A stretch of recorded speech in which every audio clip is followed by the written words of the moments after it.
Now Hobby. This is the Conscious Cannabis podcast series. Stepping a little bit out of my comfort zone here, so bear with me. I'm with my friend Alex, and we're going to be talking about conscious cannabis today, and all things considered.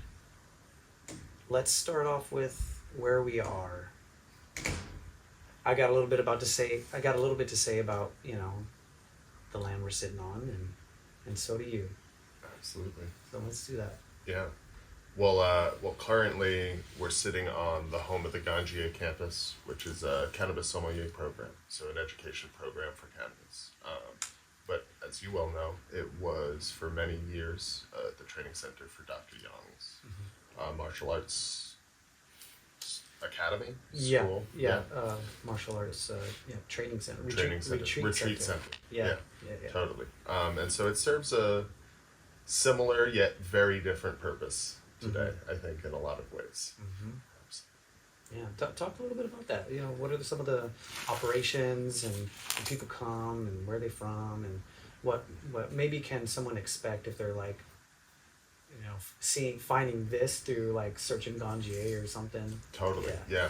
So the Ganjier program was started by a group of people that we refer to as the Ganjier Council, which is a group of individuals, and really Derek Gilman was who led it, and he's the one who owns this property as well and kind of manages the program. So it happens throughout the summer, a couple times basically monthly, but with a couple classes each month in that time. And so people come from all over the world. We've been really blessed with this gorgeous international community of people because of the nature of the way that Ganjier was marketed, which was very peer-to-peer based on the council's individual relationships, following, etc. It's allowed a spider web of a reach all over the globe. So we've had people from all over the United States, Germany, Thailand, all over Europe, Australia even. We have a number of Ganjiers in Australia, which has been pretty cool.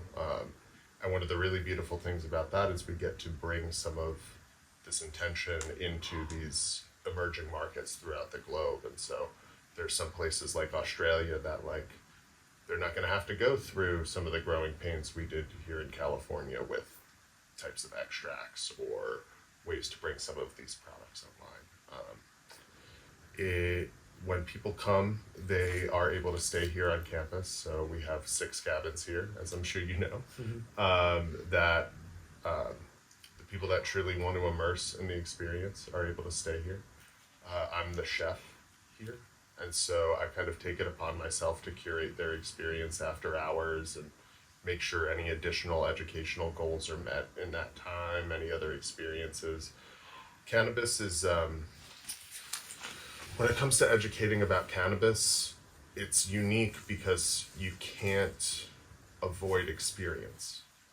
Without the experiential aspect to it, your understanding is always going to be limited. There's only so much that you can read in a book about it. And that's not that you can't memorize an entire book about it, but we run into 2 things with cannabis, and it is kind of an interesting mirror to Qigong, which is it has not been given space for scientific study in a legitimate way.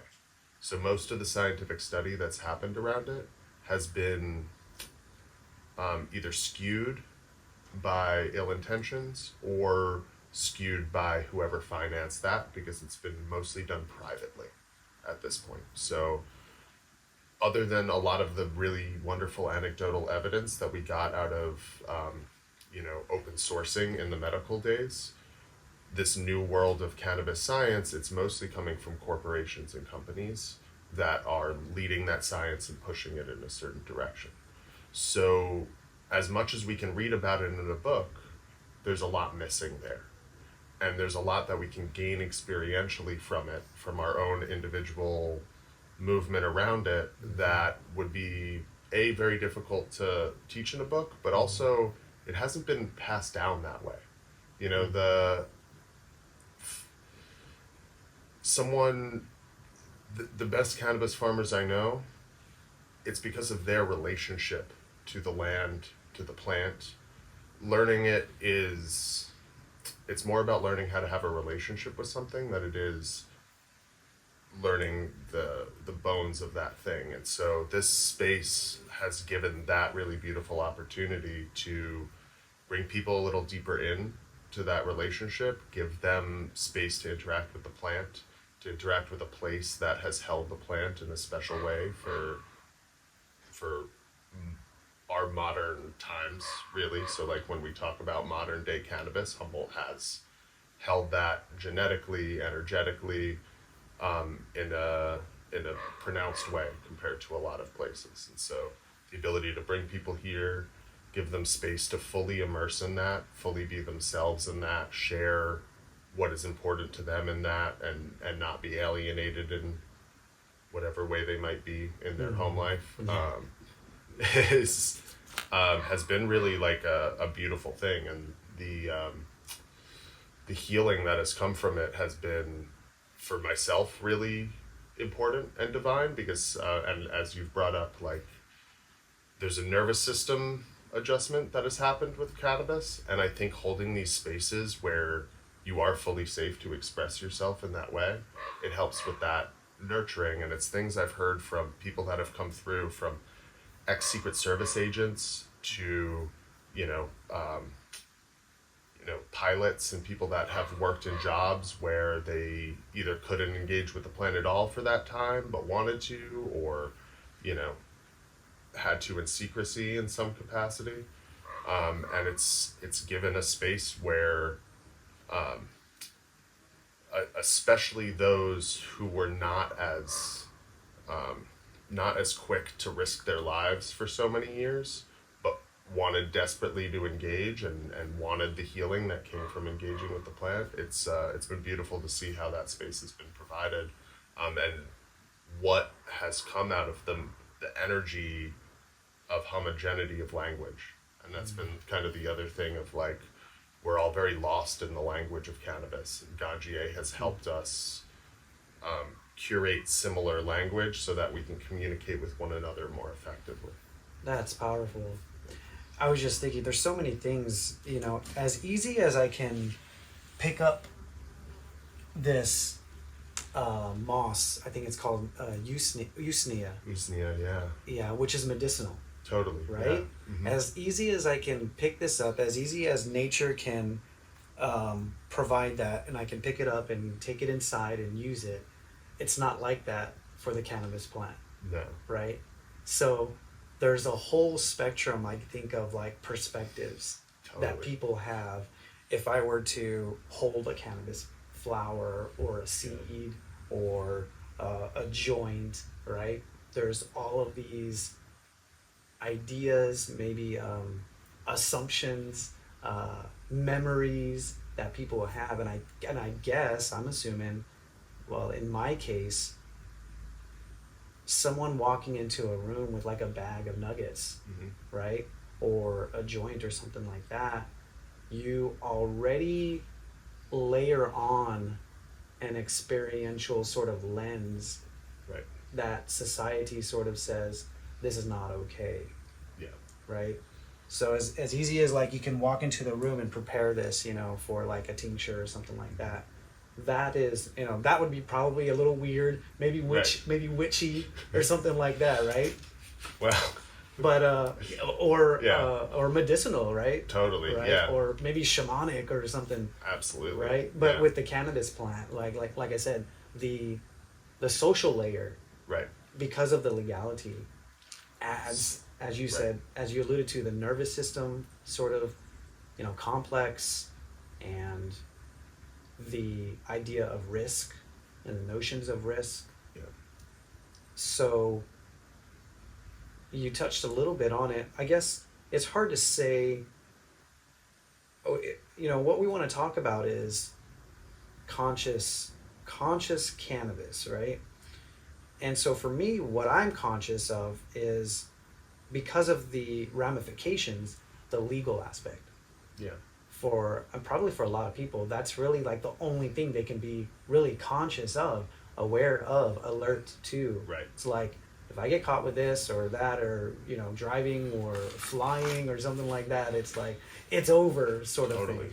Um, and as you said, experientially, in a way that sort of cuts you off. It cuts you off from the experience, from I don't know, from lineage. I would say from nature, cuts you off from spirit. Totally. You know, uh, how do we wrap our heads around that? How do you guys wrap your heads around that? And then how does this program, this space, and how does it tend to and lend itself towards maybe those efforts, if that's kind of what you guys look at or not?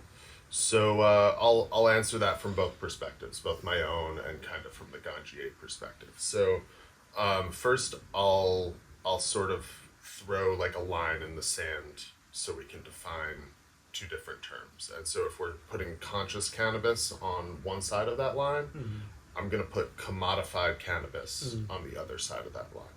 So it being treated as a commodity, legal or illegal, is what's led to that mentality, right? So what's really interesting about the criminalization of cannabis is that rhetoric, although for the consumer, it created a lot of like barriers to entry, and also this inability to touch it in its completeness. So we did generally get exposed to it as, here's a bag, here's a joint, here is a finished product.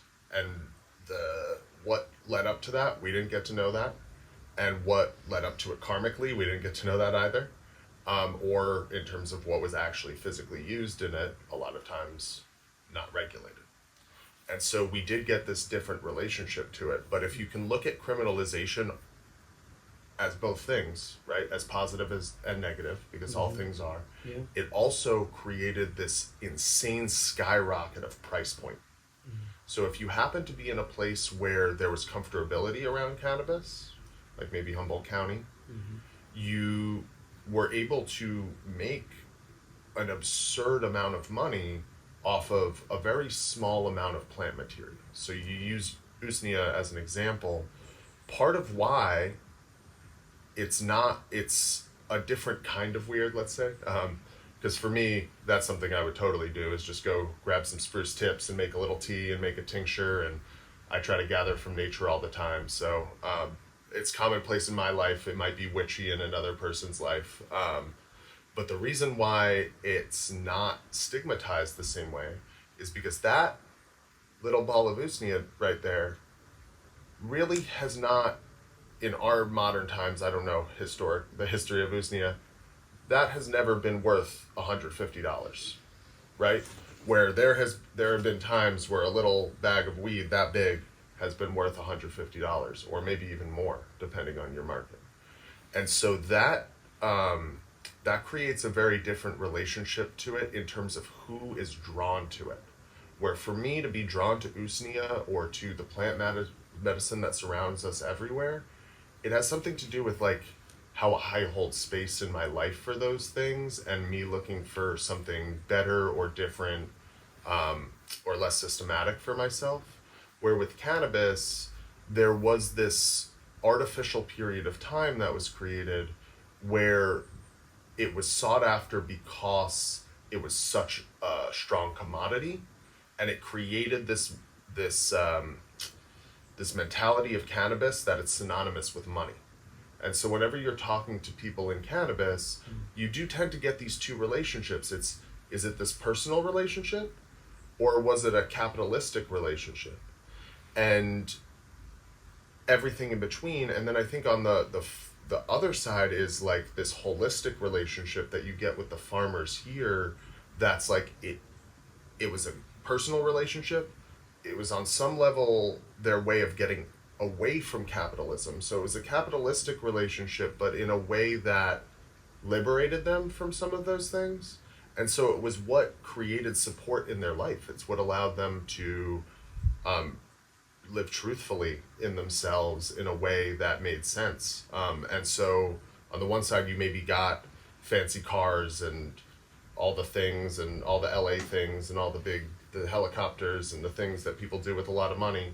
And then on the other side, you have people building homes for themselves and, creating little safe havens of their own for themselves and their community and investing back in community.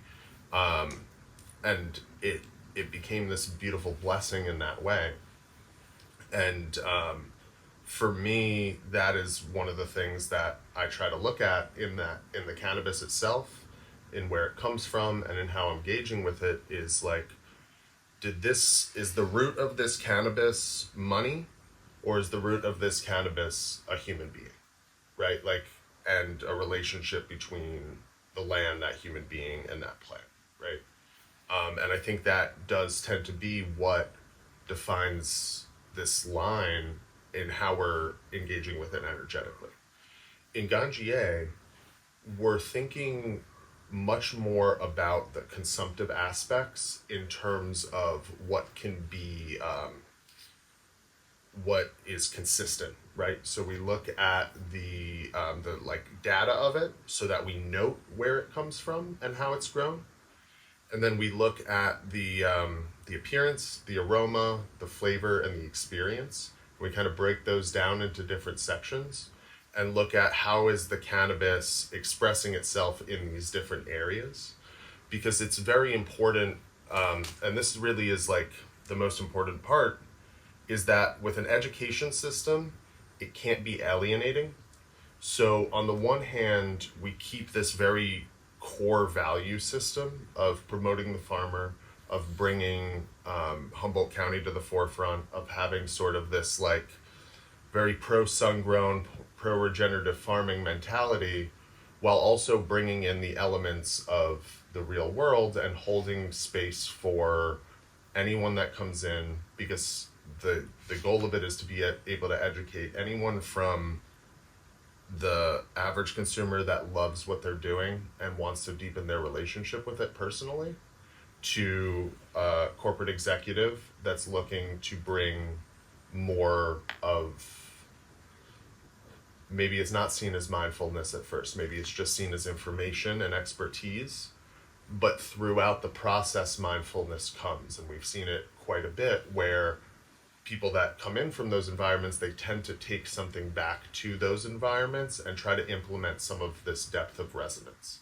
And for me, cannabis is an amazing plant because it rejects consistency. It wants to change. It wants to adapt. It likes stress. And so to get it to express experientially in its best form is not necessarily synonymous with consistency. In terms of conditions of growing. Right, yeah, Okay. exactly. Or even selection, right? And so really being able to understand that adaptation and have that conversation is difficult. It's difficult in a corporate world where everything needs to be structured and the same.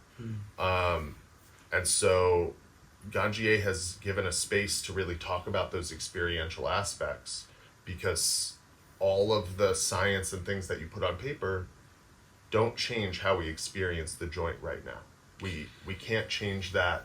We can to some degree, but there are parts that are beyond that we need this reflective process. And it's something we have in many gustatory. So let's take a little second, right? Because there's probably a lot of people who are looking to step into the space, maybe to invest or to start farming or to have a dispensary, or waiting for legalization or something like that.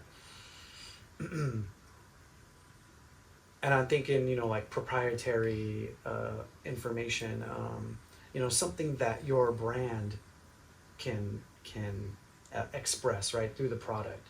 So I imagine because it can't be a consistent product, that's going to be hard to invest in, I guess, on paper. Yes and no. Okay. So, yes, I would say so. And I think that's, when you talk about, it is hard to figure that out when it comes to smaller farms and smaller, the micro business license is really nice to me because it keeps people relatively small, and that way you can take care of everything really, really well. But basically, modern cannabis has moved towards homogeneity. And that's why in Define that. creating homogeneous products that are all the same, right? So Even to different strains, different brands. So, like, and here's what I mean by that. There are a couple different places where homogeneity is coming into play. One is genetics. So the way that we're breeding has been narrowing the scope of what genetics are available. So even though we look at all these different names, genetically, in terms of like the actual genome of the plant, we're getting less and less actual variety over time. And so you might maybe have heard like someone saying like everything's gelato now or everything's cookies now.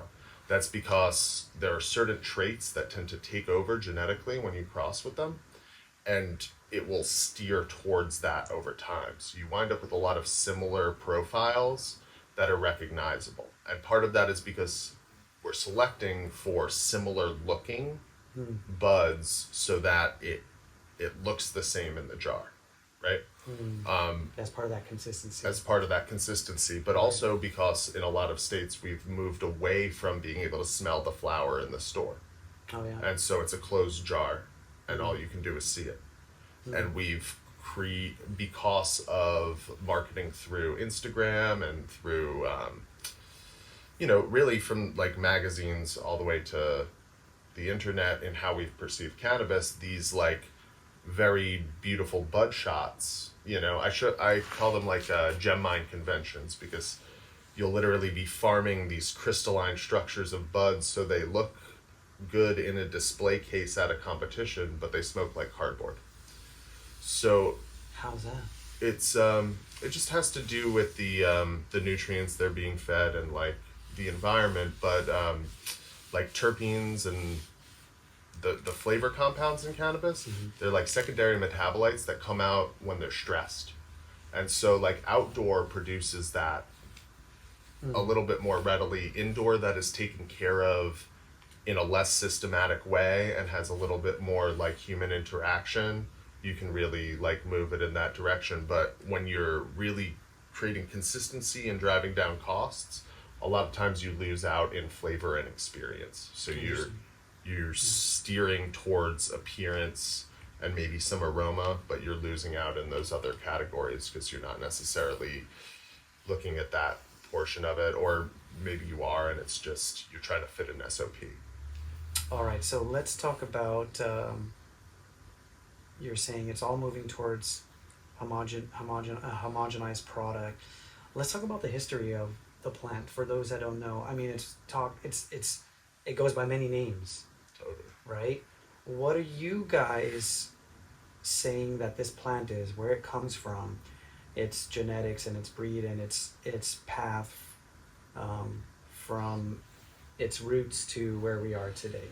Totally. So I am not a historian, but Ganjier does do a pretty good job of teaching the history, and I highly recommend anyone who's really interested going through the course and checking out some of the work, especially the late French Cannoli did, kind of mapping that history of cannabis. But very, very simply, it originated in China and split off from hops. However many years ago, they were originally the same plant, and so it genetically split off, and it was carried throughout the world, Europe, to via the Silk Road. So like a lot of other seeds and spices, it was really treated like that for a long time.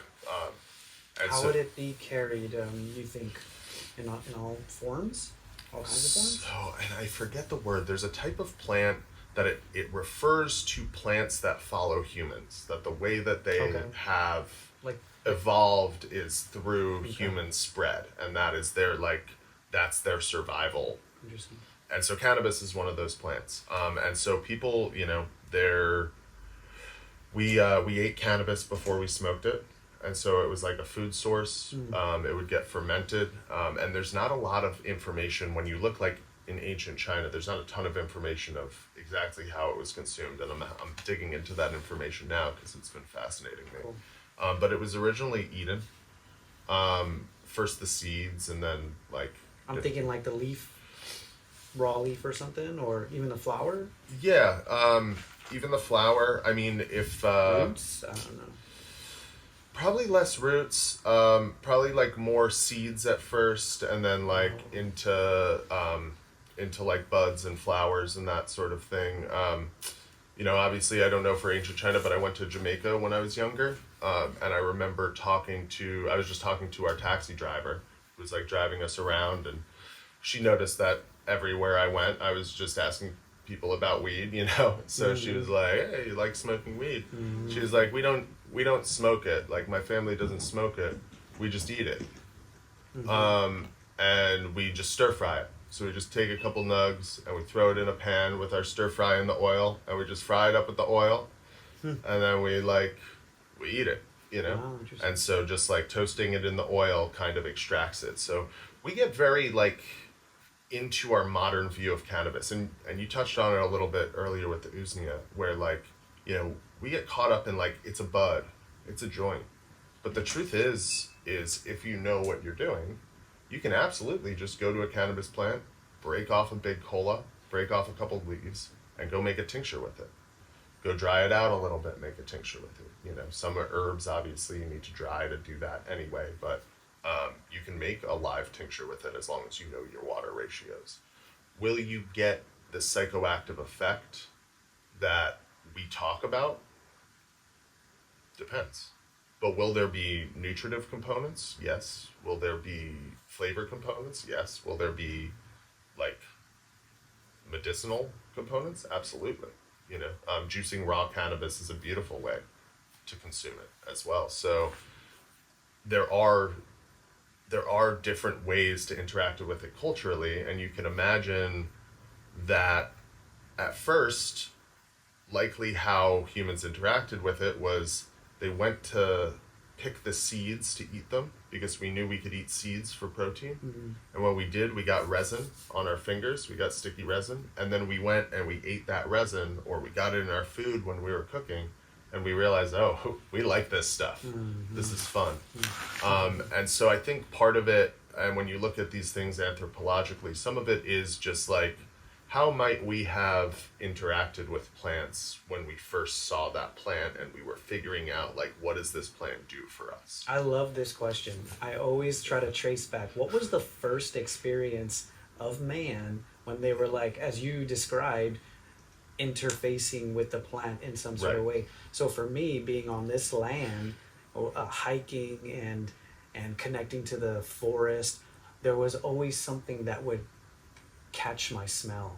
Totally. I have memories of bay laurel. Yeah. Like, what is that? Totally. There's something in the forest that I smell, and I can't exactly like find it. It's around here, and then when I found it, I was like, that's what it is. Totally. And it's such a, it's a brain sort of experience where you don't know what it is, and we have these minds and brains, and we need to figure out, we problem solve, and then go to it, and then start interacting it. Yeah. Smelling, tasting, right, and just like ingesting, and I can imagine some sort of experience. Totally. Yeah. So let's talk a little bit now about the experience, as you said. And one of the things that I've come to learn actually recently is in terms of that education, I've gotten involved with experiential learning. Yeah. So there's like academic learning, and that kind of like, as you said, what's in the books, what's in history, what's written on paper, the words on the paper. And then there's the whole experiential learning, which is essentially like, I think what we think of is like life experience and like the lessons that life gives us, as we move through the decades and through our years, right? So how do you guys talk about the experience? And what's the need for conscious experience awareness with the experience of, and I imagine it has something to do with the legality and. Yeah. So, and I'll split this question into kind of two answers too, and one will be the Ganjier answer, and then the other one will serve as like my answer, but also like maybe the Ganjier community answer, because of course these are two different things, right? The school and the student body are two linked but separate entities in most cases, because they have to be. So when we look at experience in Ganjier, we're looking at very simple teachable things for the most part. We're looking at duration. We're looking at onset. How long did it take to hit us? We're looking at, did I feel uplifted in my head? Did I feel relaxed in my head? Did I feel uplifted in my body? Did I feel relaxed in my body? You know, the things that are consistent to note. And then in the SAP, which is the Systematic Assessment Protocol, so that's what we actually use to grade the cannabis. There will be one just overall experience number. So everything else will just be noted. We'll just note these are the things in the experience, and then we'll grade that experience. We then have the ability to give notes, right? And this is where it comes in from the individual. So I think within the community, there's, because you can talk about all these things that are concrete in experience, right? Is it an active high? Is it a relaxed high? Is it and obviously that could differ from person to person, but it is concrete within that experience compared to I really love the way that the flowers looked and how everything, you know what I mean? Some a little bit more subjective. Right, Okay. exactly. Okay. But there's a notes section for that. And I think many of us have things we're specifically looking for in experience. And sometimes that is something really concrete, right? So, people that work in tech, they tend to be driven towards floral or high limonene varieties, because they're things that will keep you focused, planted, and awake, right? You don't want to be falling asleep at your chair.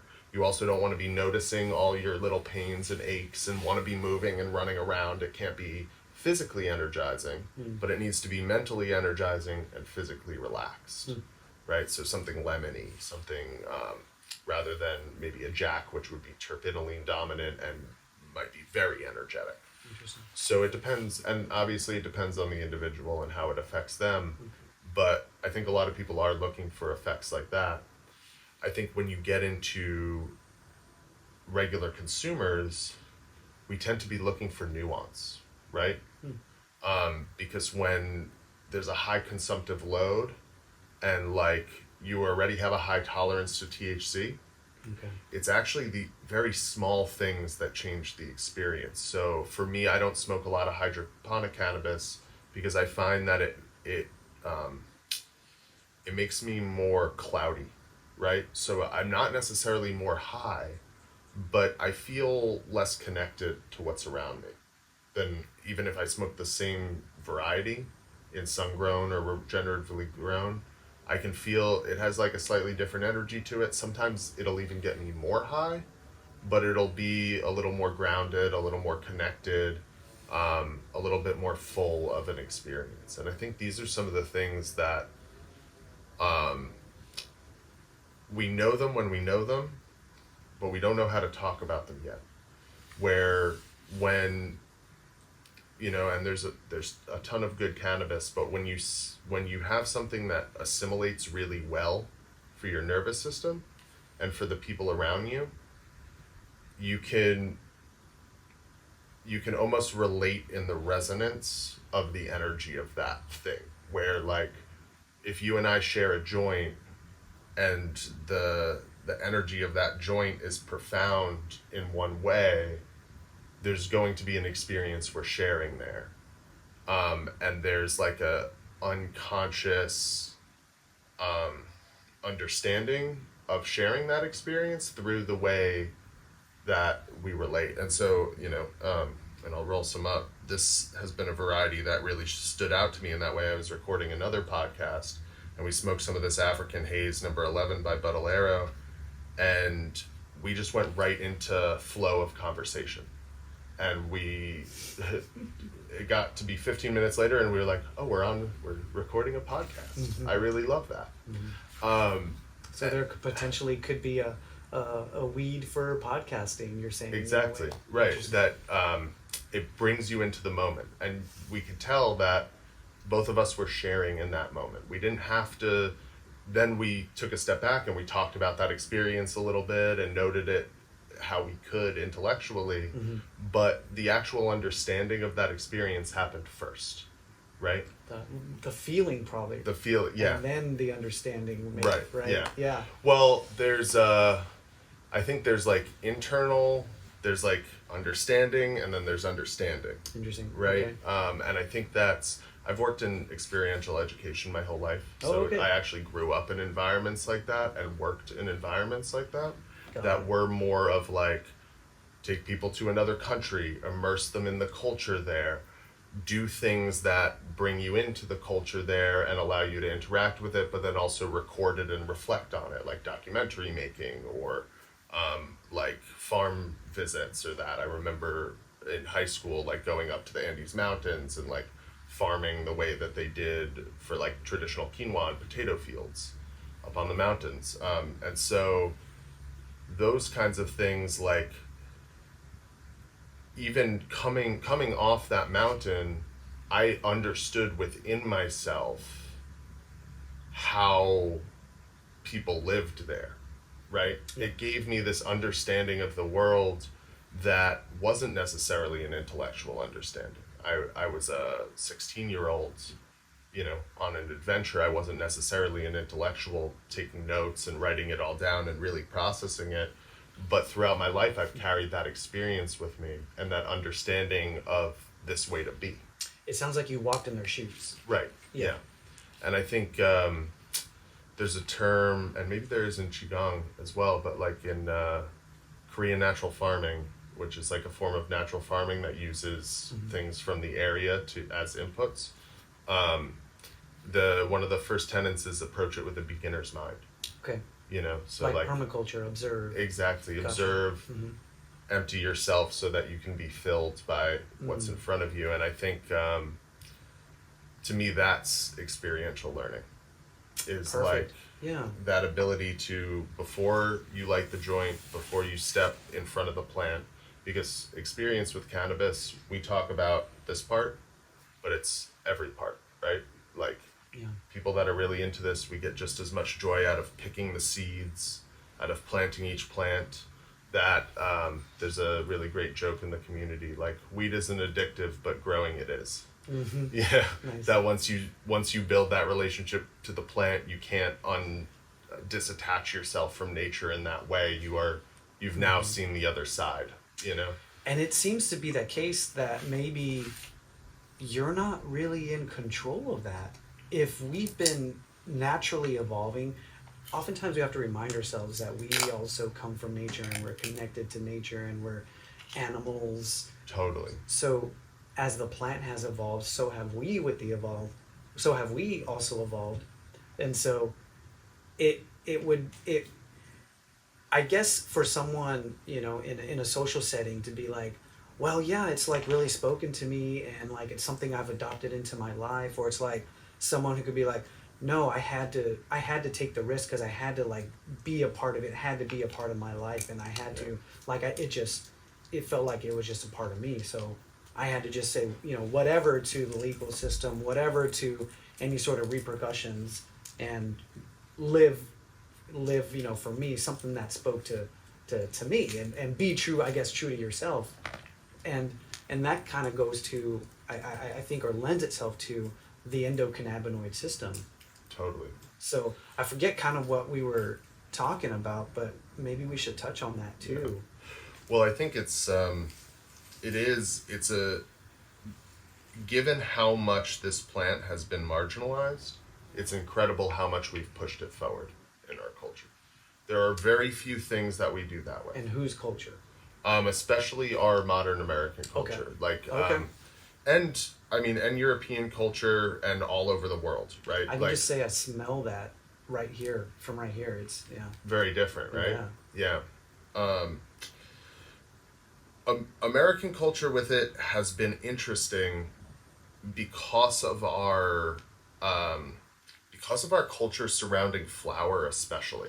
Flower? Yeah, so most of flower and right, yeah, most of the world is hash consuming. So when you look kind of like historically or like regionally, you wind up with high altitude areas with you know mixed climates, or you have like equatorial areas, and in the equatorial areas tended to be more humid. So like Africa could maybe be like an exception, right, where it's dry but it's equatorial. But in a lot of equatorial places, it's more humid, so hash making wasn't really an option.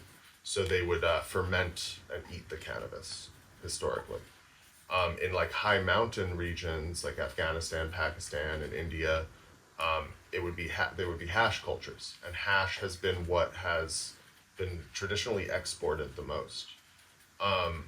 We in America and Europe definitely too, like Amsterdam, the shops in Amsterdam, that kind of culture definitely had like some flower to it. And I'm just And guessing that it's because it's a concentrated form and it's small, so you can yep, take it's maybe way more easier small to quantities. Okay. it's way easier to transport. I really know nothing about hash, really. Yeah, I've heard about it. it's so hash is the main constituent of the plant. So if you've seen like the shiny speckles on the Yeah. outside, that's hash. Okay. So they're trichomes. So it's a stalk with a little head on top, and all the essential oils from the plant are filled in that little head. So all the THC, the terpenes, the cannabinoids, they're in that head. And so really like what you're looking for is that resin. The flower is sort of a carrier for it. And so we use that carrier to smoke joints because we're a smoking culture in America. We love smoking. And so we really have that as like a backbone. And we also had a strong culture of indoor cannabis. And so hash was actually, and I just read a book from like the 1960s that defined hash. It was originally defined, and in the definition was plants having been grown at 5,000 feet elevation or higher. And so, and that's not how it is in modern times. We make hash out of plants that are indoor, outdoor, everything. But we really had a flower culture in this country of like really nice flower. And so we've pushed that culture forward in modern times in a totally different way.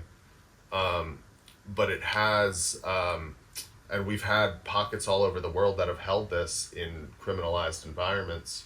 But America has been an interesting, like, melting pot of that, and we've had this kind of select legalization that has happened. So it's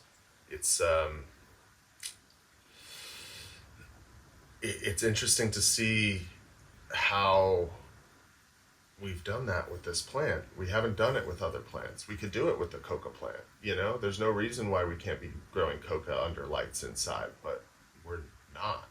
And the coca plant's an amazing plant. It's a highly medicinal plant. In its raw form, it's less addictive than caffeine, so it's not really that bad for you. And in countries where it's consumed like a superfood, basically, for altitude sickness. So like when I went to Peru, they were serving it in all the hotels in Cusco, just in the reception area for altitude sickness. Incredibly useful plant. Very criminalized. We're not growing it under lights in our house. Why is that? Right? Like, and we love that drug too, right? Like we do. But there is something about cannabis that once we touch it as individuals, there's this resonance of like, this isn't going to hurt me. And there is this, for me, it's like, it's that embodiment of the divine feminine where like, you feel so held by it, you want to hold it back.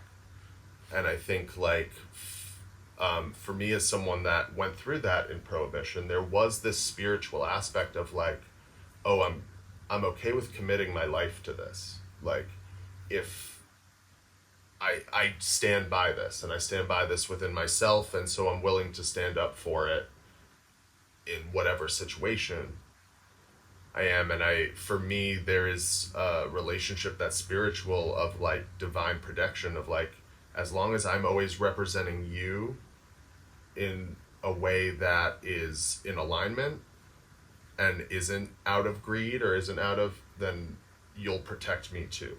And so like I go back to that idea of like, for me personally, it's a relationship.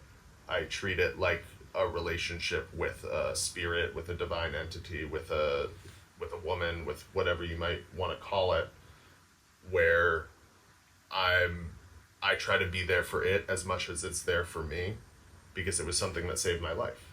Okay. And so like it's something that I've treated as a close friend more so than a substance I'm using. And that it's why I try to spread education about it. I try to engage with it in every way possible that isn't just I'm taking from you,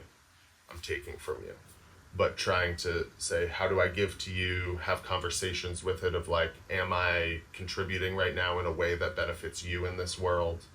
And move through it from that like core value.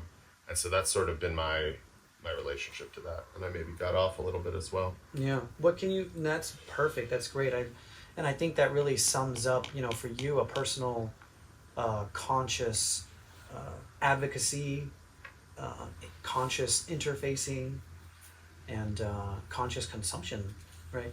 It's interesting because, and I guess a lot of people, we don't really question, maybe with smell and color or taste or whatever, we don't really question, well, why am I using it? And maybe for people it's like, oh, because it makes me feel better. But now you have these nuanced attributes, as you say, that you had an experience where this sort of helped to facilitate a podcast, interview. Yeah. And it could be something like an artist painting, a musician playing music, a singer singing. It could be maybe meditating, right? I wonder too if evolutionarily the practice of sitting still and stillness was also married with the use of, not just maybe cannabis, the plant, but other, substances around the forest. It's just Well, I think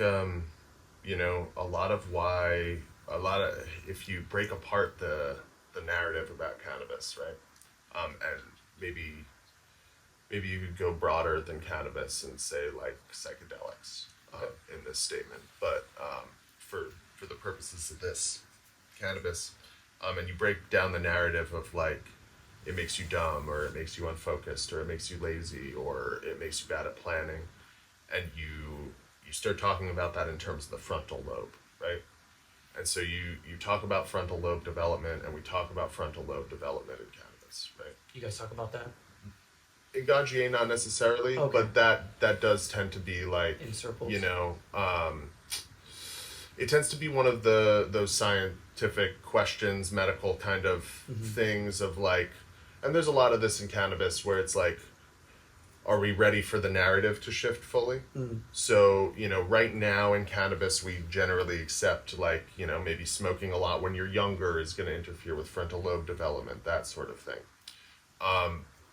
Personally, and I'm not a doctor or a scientist, and we haven't really gotten that far with studying this, but I would say it has more to do with behaviors where like if you're continuing to do frontal lobe training, which is a lot of what school indoctrinates us for, if you continue to do frontal lobe training regularly while consuming cannabis, it will not affect that, but lifestyle choices will affect that, and cannabis can affect your lifestyle choices if you don't know how to respect it.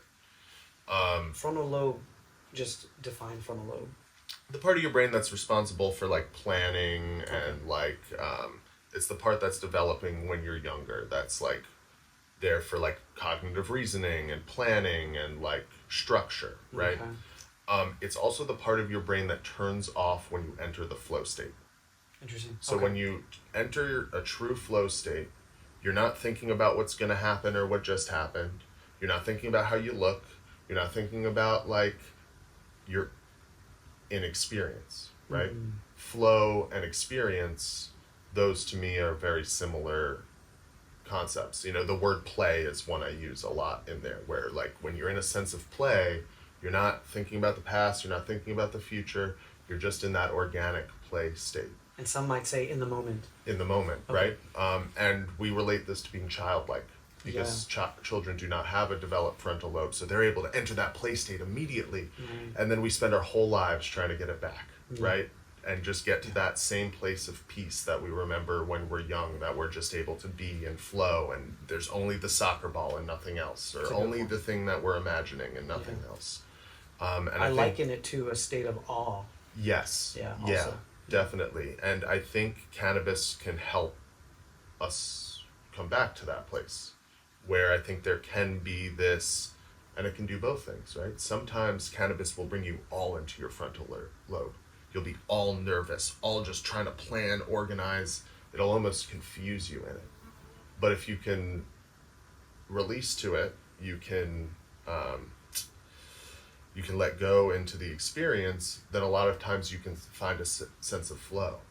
And that's one of the really damaging things about criminalization is that idea that you might get arrested or you might get screwed over in some way from consuming this plant.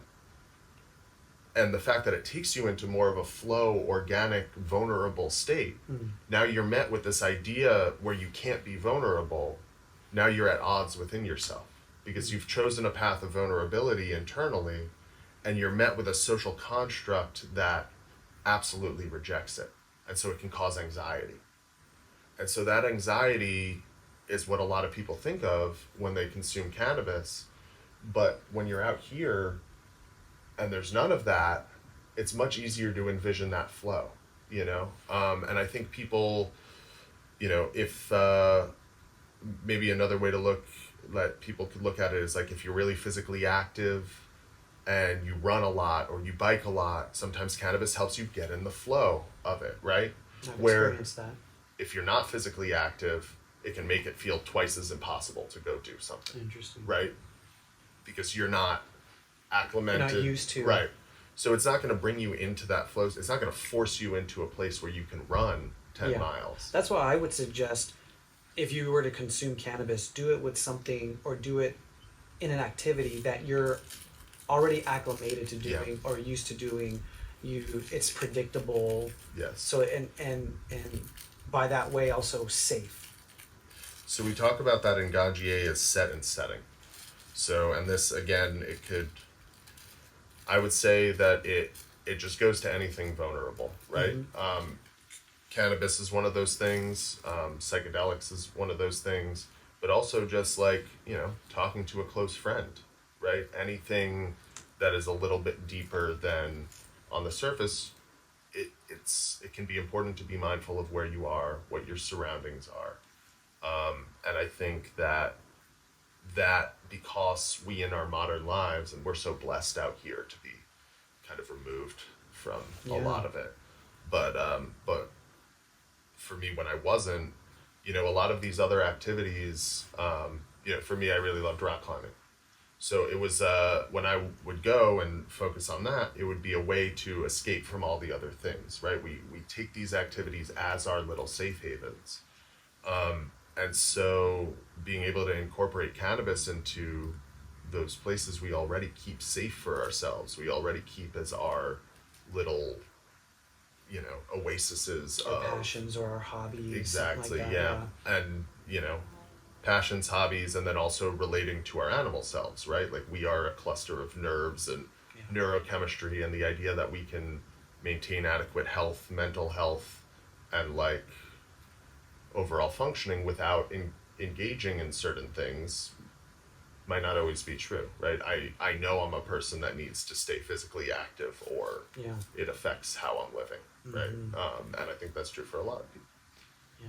These are concepts and ideas that already introduce the idea of consciousness, being conscious, a conscious person, a conscious living person in the world, human being. So there's a humanity, and the idea of humanity, the idea of relationship comes to mind. Absolutely. So I appreciate that you bring up the relationship part. That's something that I learned here on the mountain, the value of relationship, the efficacy of building relationship, the journey of relationship, the ups and downs, the and then the sacredness of relationship and the journey as well, and understanding the sacred relationship of this body to the earth, and then our spirit to the universe, right? Yeah. And this sort of aspect of like two as one, or two in one. Well, and I think we have so many of these things, and cannabis is just it's been a really interesting one, because it can connect you to that no matter where you are. Cannabis can connect you no matter where you are. Because it always has its roots in the soil. So obviously we have this this idea of modern cannabis being grown indoors, and let's put that aside for a sec. Mm-hmm. But cannabis starts with where it's grown, the ecology of the area. And there's something that they talk about in tea, where like the tea embodies the spirit of the forest. It holds the spirit of the forest in it. And part of that is because of the microbiology of the forest, right? Like, so much of this energy that we sense does come from life. It comes from the bioelectricity that's happening in every little thing that's everywhere. And you can tell when you're in absolute sterility, right? Like, it's a different energy. Mm-hmm. And at its purest, cannabis expresses that as well. It has this really unique relationship to its environment. It is holding on to microbiology and like different things that come its way when it's not grown in a sterile environment. And we get to experience that. And so even if you're standing in the middle of New York City, it can have this magical ability to transport you to a tropical island or to the middle of the woods, and give a little bit of that blanket to you of protection and of natural protection. And I think it is, it can be, again, going back to the divine feminine and, Mother Nature, as it were, it can kind of act as this sort of like natural blanket in an urban world, of taking some of that spirit of nature and bringing it into your day-to-day in ways that like we can't always when we're bombarded by all these other energies. Concrete jungle comes to mind. Yeah, Yeah, definitely. yeah, very interesting. We're gonna close off this section here. We're gonna light this up, and then we're gonna talk about the experience, a little bit about the experience. But we need to check the time. We'll check the equipment, and then we'll spend maybe 10 or 15 more minutes. Got to look at the clock, look at the time, Cool. and then we'll see Yeah. where we're at and Sounds good. experience it. Beautiful.